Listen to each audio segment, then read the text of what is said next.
Yeah, I was gonna, well, how can you be sick of glue already? It's only day 2, Gideon. I mean, give the hero, I was gonna say give the glob like a chance here, right? But I get it, right? You don't want to see glue pop up too often. I am more interested in those interesting matchups in the XP lane, right? And that's why I said I love seeing some of those. I mean, we even saw Terizla, right? Yes. And which was interesting the way that it worked out. But again, this still leaves a lot of flexibility in the draft already, even though it's only day 2. Now, of course, we're going to see kind of that meta set in as we get further into the M4 tournament here. But so far, we're waiting for one more ban. I do like the Valentina ban as well for the last part of the first draft from RRQ AKIRA. I do think that Valentina, even though she got nerfed a couple patches back, she's still a viable choice. Why do I say this? She's so flexible. Yeah. You can put her in the jungle, you can put her as a roam even, and we've seen her time and time in the mid lane. So now we're gonna see the last ban coming in from the Valley. It's actually going to be the Wanwan. So really taking that as an option away for Gusta Lagusta, but the Joy was left open here. Yeah, now, Joy is one of those heroes that we need to talk about. The question is she as good as people say she is? Yeah. There are many, many times where, what role is she going to go into? How much impact does she have in those games? And more importantly, it tells the Valley, hey, your CC might not necessarily be effective, assuming they play Joy perfectly. Well, that's why I'm saying, like, if you think back to MSC, where another hero that started with Jade, Julian was a big question mark. Yeah. People were like, you know, does he work better in the jungle? Does he work better in mid? But this time, Joy adds a little bit of flavor to that because you can also play her in the side lane, the XP lane, which we've seen done before too. But yeah, the question is, where does she work best? So we'll see where she ends up going here for RRQ AKIRA. Meanwhile, on the other side, the Valley, with their 2 picks locked in, it's going to be the Faramis and the carry. Yeah, it feels like right now the Valley, and especially for Basic, he's super comfortable playing this carry, knowing that she can scale to ascend through the heavens if she has to with a golden staff. But that does mean that the laners have to be strong, especially when we're looking at Gusta Lagusta. If he's going to pick up something like Beatrix, he needs to win the lane. But even more so, something even safer is going to come down to the Claude. Louise is going to be locking it. Oh, sorry, not even that. RRQ AKIRA is going to be locking in onto that Lolita to ensure team fights can be disengaged. And finally, the Frederick. Okay, very, very quick picks coming through here. Now the Valley already taking that Fredrin for that side lane. Quite strong, one of the main meta EXP heroes at the moment because of how sustainable he is. And we're going now into the second phase where Yves is banned out. And I gotta say, like right now in this current patch, in this current meta, I think Yves is so strong. Yeah, I mean, even with a little bit of minor changes she's had, you know, where you only have pretty much a couple options to really stop that real-world manipulation. It has to be a suppress. Yeah. Yes. So that's a big, pretty much taking out of that picture is going to be good. But I still want to talk about flexibility, right? Because still, you don't know where the Joy's going exactly. And secondly, with this Fredrin, could possibly end up going in a side lane as well, like you mentioned, or even jungle. We've seen him flex there. Yeah, he has been flexed in many different places, and we're finally seeing a Leomord ban after quite some time here.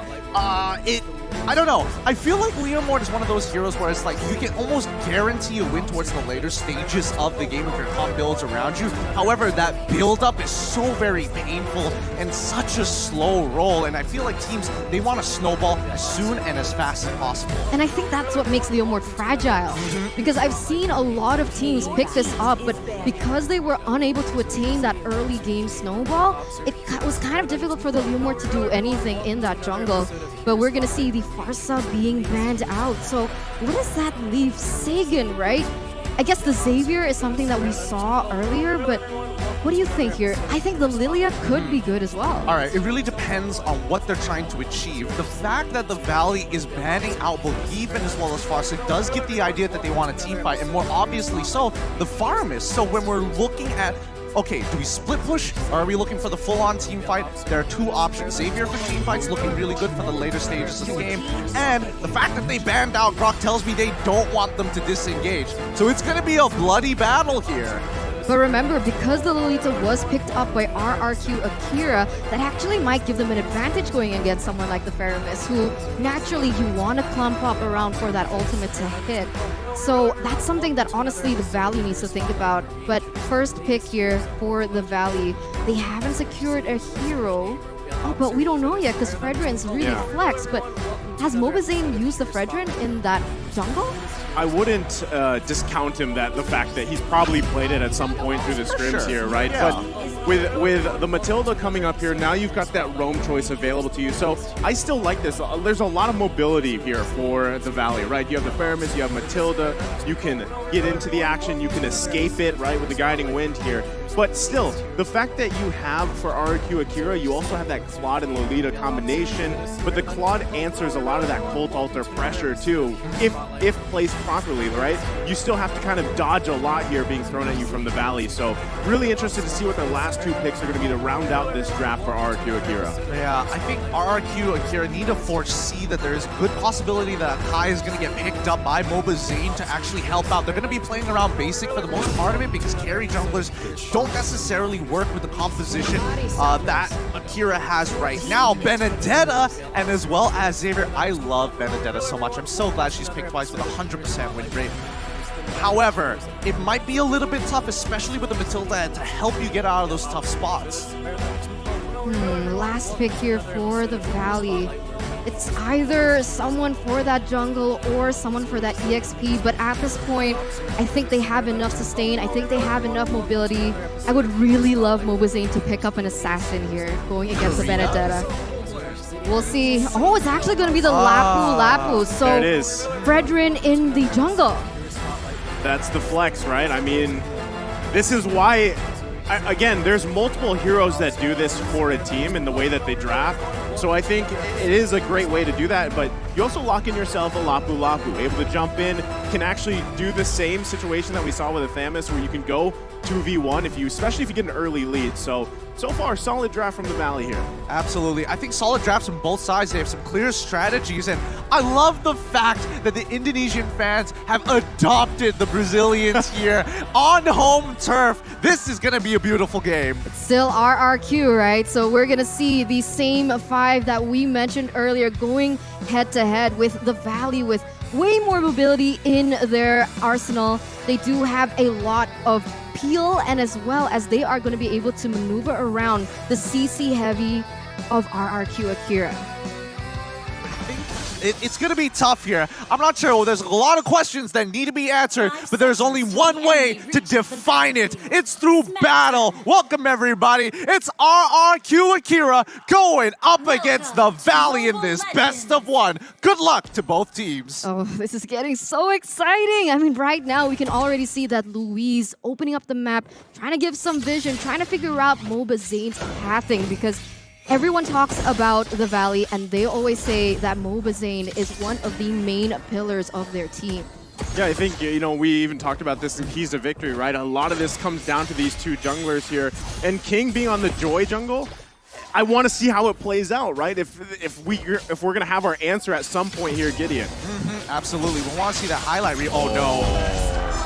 That's already going to be the first blood drawn here by Takashi. That was a great Mystic Field. That was an interesting movement coming in from Takashi because there was, again, he's clearing up the wave against Fried Chicken. Did he also get the gold crab? He gets the kill, gets the gold crab. He's winning on all fronts for himself, all because of an individualistic play. And I'm quite surprised, right? Because the way that the Valley drafted, the mid lane is so strong on those rotations, because RRQ BR, because they brought in Xavier, they are going to have to wait for that level 4 to hit in order to maximize the potential damage. But even then, RRQ Akira, they've actually managed to get a point above the Valley at this point. Notice the movements across the map here. Again, Joy and Benedetta just cutting off the waves, making sure that Fried Chicken is just going to be stranded by himself, knowing that the turtle is going to be spawning 20 seconds on the bottom side of the map. The Valley understand this, putting their pressure on that top side to maybe draw them away. Yeah, I think this is smart moves by both teams, the way they're answering it, but still going to lead into that first turtle of the game. It's going to be up here in just a couple seconds. But you see them both. I mean, the question is, how does RRQ Akira play around with Takashi's lead that he has? Knowing that this first turtle comes up, it could be anyone's ball game, especially the Petrify's there. You've got the Electro Final Blow, and you're going to see them battle out for it already as both teams juggle it around. This turtle dance, Luis going to charge up the flicker in, not going to connect though. Still the fight goes on. It's going to be red-treed away by King. The King of the Jungle stands for now as they secure the first turtle, no, King. but he's going to get focused down. It's Fried Chicken to take out King. So, I mean, at this point, it is a 1-for-1 trade. Takashi is going to be able to get out of that situation alive, but King for a turtle. What do you think about this here, Gideon? King for a turtle, honestly, it's not the best in the world. Obviously, you would like to be able to survive and get the turtle at the same time. And especially when your teammate Takashi actually getting an amazing stun engagement onto the Valley, catching 4 people in that. Just no real way to capitalize on it. Because again, their early game heroes is literally just Takashi, and maybe even you can make an argument for Gusta Lagusta at this point. But Sagan needs to scale up. King needs more farm, and Gusta Lagusta, just keep him in place. He's eventually going to carry at 2 items. Yeah, I feel like right now, RRQ AKIRA, they really are playing into the tempo that the Valley wants to create for them. You can see them already once again with the better rotations. They're much faster. They're looking to secure and maybe pressure those side lanes, and that's exactly what they're doing. Basic is also farming really comfortably at this point. Oh, they're going to put pressure here on the purple buff. RRQ AKIRA are going to do their best to just try to secure it, but King going to go ahead and use those beats to get out just in time. Should be able to secure it, but still, Mobazane going to park himself here. The battle for the purple buff. Luis going to charge up, gets him right on target. It's Mobazane going to be in trouble. Colt Alter plus the guiding win. There's a flicker from Hoon as well, all for the purple buff. Oh no, that's so unfortunate. Sagan actually had a great opportunity to punish, but wasn't able to actually open up the gates there to lock him down, giving that moment, that small little moment for Mobazane to get on out of here. But now Takeshi is actually struggling against Fried Chicken. Now that Fried Chicken has all of his combat abilities ready, especially that ultimate, the all-ins could be devastating if he doesn't have his eye for an eye. 6 seconds left on the next turtle to spawn, and you can see RRQ AKIRA trying to set up first. We do see that Super Shark already on the way, already opening up vision. They don't want to give that early game lead that they've already attained for themselves over to the Brazilian representatives, but here we go. They're going to start it up, looking for it. Like the final blow did come out. Who's going to secure it? It's King, but Mobazane going in as well with the guiding wind and circling eagle combination. King falls again for the turtle. Ooh. It's another trade though. Everybody low on the Valley. Shark? As one after another fall. Luis to get the double. Hoon and Fried Chicken on the backside. Not going to be enough though, as another member's going to fall here. Fried Chicken only to stand. Man, 3-for-2 trade here, Gideon. What the heck? Yeah, beautifully played by RRQ. I mean, everything you could have imagined worked out for RRQ. The Valley were looking for an engagement. Did they have to go for it? I think they could have just backed away. The turtle was already gone. But we'll pull up the replay just in case you guys missed the action, and we'll break it down from there. Because number one, the position that we see from the Valley wasn't as good compared to RRQ. And more importantly, once the abilities start running on through, Takashi has already found his kill. Luis and as well as Sagan still alive, being able to overwhelm and out-damage, isolating the right targets once Mobazane fell. I mean, Luis is on point so far with these new known blasts, really finding the right targets, especially around, I mean, objectively, right? The Valley's going to want to contest those, but they've got to keep a constant eye on Luis, and Takashi being 3-0-1 on this Benedetta too is going to cause havoc as the game goes on. Look how confident he is. He's cutting that deep into the wave, right? I mean, it is pretty much happening on both sides, but still, the upper hand is for Takashi. That's the beauty of the Benedetta, I guess, and we're going to take a little sneak into the emblems, but before we get into that, here's Super Shark getting a little chunked in terms of that health, but I think maybe King wants to go for something here.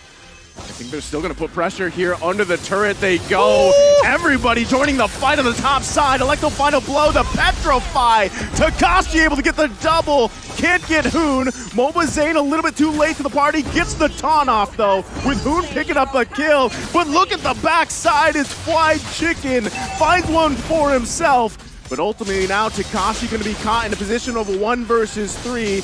Does he still commit to it? He bobs, he weaves. Mobazane still sticking to him. Takashi should be able to survive. A 2-for-2 trade overall. A really good setup dive for the side of RRQ. And I think RRQ AKIRA had a really good idea. They should have cut their losses as soon as King was out of position. Back away. You don't need to give anything else, but the Valley's taking one step forward, getting and buying time for Fried Chicken to jump right into the middle of that fight to even out the score.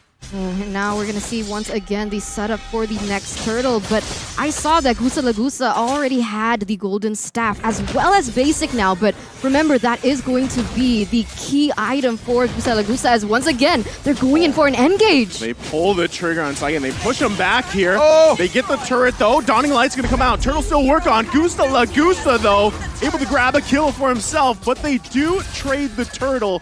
Nothing too much after that. Why Chicken is playing so boldly, running right into the middle of that, knowing that the Golden Staff is already completed, taking a good chunk of damage from the Blazing Duet, and yet he still almost picked off a free kill for himself. 1,300 gold in their hands of RRQ AKIRA right now. I mean, at this point, I want to know, has the Valley been playing into AKIRA's tempo right now? But oh, wait a minute. Gusta Lagusta needs to be careful here. Yeah, there's three. Actually, Luis here to help him out, so this might just be a disengage. Luis, though, just there to help Gusta Lagusta out. It's going to be a poke battle back and forth. The rest of the team still in the vicinity, but nothing going to come in out of that just yet. As you were saying, Eterna. Yeah, I just want to know what's happening here. How did RRQ actually pick up the lead? I mean, earlier on, the Valley seemed to have the tempo. They seemed to be confident with what they were doing. Are they playing a little too aggressively into RRQ Brazil?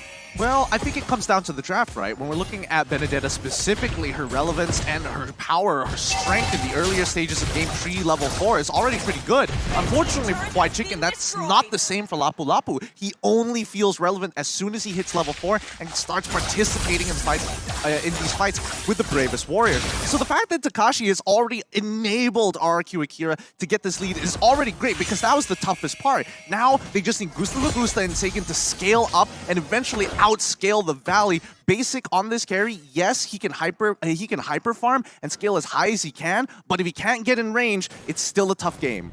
Yeah, I think that's the downside of a carry, right? The range. The range is a big factor here. So you really got to be careful on how your positioning is, right? Now, the Valley at this point, almost 10 minutes in, they don't have a turret just yet. So they got to be careful on especially losing map control. They already got the Cult Altar out. So that's massive before the next Lord comes. Actually, it's already spawned. So if RRQ wants to go for it, they have a perfect time. They can They can literally start pulling away, allow the Valley to actually move because they've got priority on both bot and top side. Yeah, they're going to be bobbing and weaving here. The Lord still being worked on, half health so far. Mobazane, though, he is going to be just taking the front of this damage. They're going to go on for Super Shark. Sniped down with the Dawning Light. Gusta Lagusta going in. What a petrify from Takashi. Able to find a basic, the perfect target needed. He's going to get cut off, but Luis with a kill for himself. 3 down for the Valley. And they're still going. What a Mystic Field with King for the cleanup. And now it's a Mobazane left alive. And that's going to be the wipe out for the Valley. What a massive play for RRQ AKIRA. That was insane. The way that they played that team fight was so beautiful, so textbook. And that's going to give RRQ AKIRA a massive lead. And not to mention this free Lord. I get it now. I get it why you were saying it was like a mini Blacklist International. A lot of their macro play is centralized around one objective, one thing at a time, but covering all of your bases, making it very difficult for the Valley to keep up, even if they're just slightly behind in tempo, which is rather frustrating because RRQ at this stage of the game are breaking apart the Valley just by looking for these strong engages, and especially keeping your eyes on Sagan. His Mystic Fields have been on point.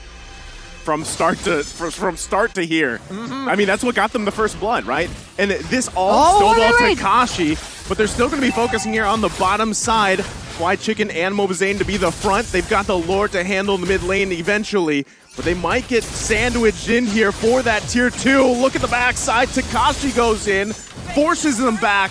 And just like that, they're going to lose more space on the map. The front to back, the peel, the damage coming in from that backline from Sagan. You can feel it, and it makes sense looking at the items that he already obtained earlier. But once again, onto the mid lane. Here comes the assault. Lord's got to be handled here. They should be able to clear it up as they hold on to both inhibitor turrets. But still, do they press the issue here? Another Mystic Field. The Dawning Lights have all been on point like you mentioned. they're just slowly cutting them down. And especially when you have Lord and Power minions, you want to take as much advantage as possible. This is only the very first Lord, so if they get an inhibitor, it's already a big win. And there we go. It's cracked wide open. They're going to crack it open here. Luis goes in, another Dawning Light. For now, though, it's only that mid turret. You can still see the rest of the Valley. We're going to clear these lanes here. They don't want to lose anymore. They're trying to hold on with their dear lives 12 minutes into the game. They need a way to get to the back line of RRQ AKIRA. I mean, the damage output coming in from Sagan with the Flock of Destiny and the Lightning Truncheon alone is already dealing that much damage here, Gideon. It's tough. It's really tough because if we're thinking about who's going to be playing in the backline to anchor and hunker down for the team, it's definitely going to be Sagan. Oh, no. Oh, all for the purple buff again. They're going to force Zane back. Okay. No one there to help him out. All right. The Valley make a very intelligent decision. Just back away. There's no need to fight right now. 50 seconds away from the Lord, 12 minutes into the game. Your biggest objective is going to be that Lord. But yes, as I was saying, Sagan is going to be the anchor of that backline. You would expect someone like Gusta Lagusta to go in and out of fights. Louise wants to stay in the middle, but then you have Takashi and King. They're allowed to go crazy. And I think that's what's really difficult to get on top of them because you have to go through multiple layers. And even if you gap close, there's a good amount of CC to keep you in place. So what do they do? I mean, at this point, I was like thinking about it, taking a little pause there. How is the Valley gonna enter that backline? Because in theory, with the draft that they had, they do have Super Shark, Big Brother Shark on the Matilda here to dive into the backline with her ultimate, obviously, and bring someone with her as well. Well, the easiest way that they could possibly do this is to get fried chicken specifically on Sagan. But wait, a fight's about to break out here. They force Mobazane back, right? But he's going to be able to heal back up here. Still the battle for this Lord. It looks like everybody from each team is going to make their way here for this fight. Meanwhile, Takashi still trying to clear that wave a little bit. Put pressure here. Dawning Light going to be committed. Now Takashi goes in with a Petrify, able to find Hoon, gets the Cult Altar out. Lord whittled down, secured by Gusta Lagusta. And RRQ AKIRA looking still for a moment if they can. A guiding wind to come out. Still, Basic could get cut off here. The flicker, perfect timing. King finds Basic as he falls, and that's just disaster for the Valley. Who trying to saving grace, but he can't. 3 down, 2 in the base here. Fly Chicken finally able to get King out, but it might be too late. Might be too late. Oh my god, that was brilliant by AKIRA. Louise found that perfect moment, and now they're gonna crack into the base. Only Hoon, only Mobazane is left. This is gonna be dire for the Valley. They're trying their best here, but RRQ AKIRA gonna be taking a game in match against the Valley. The Brazilian representatives come out on top, bringing down the Valley just a notch here with such an exquisite gameplay. I love it. I absolutely love it. Shout out to you, Cabral. You've done a great job with this team so far. But man, oh man, they already knew what they had to do. They had the foresight. I'm going to get into it a little bit later on. But once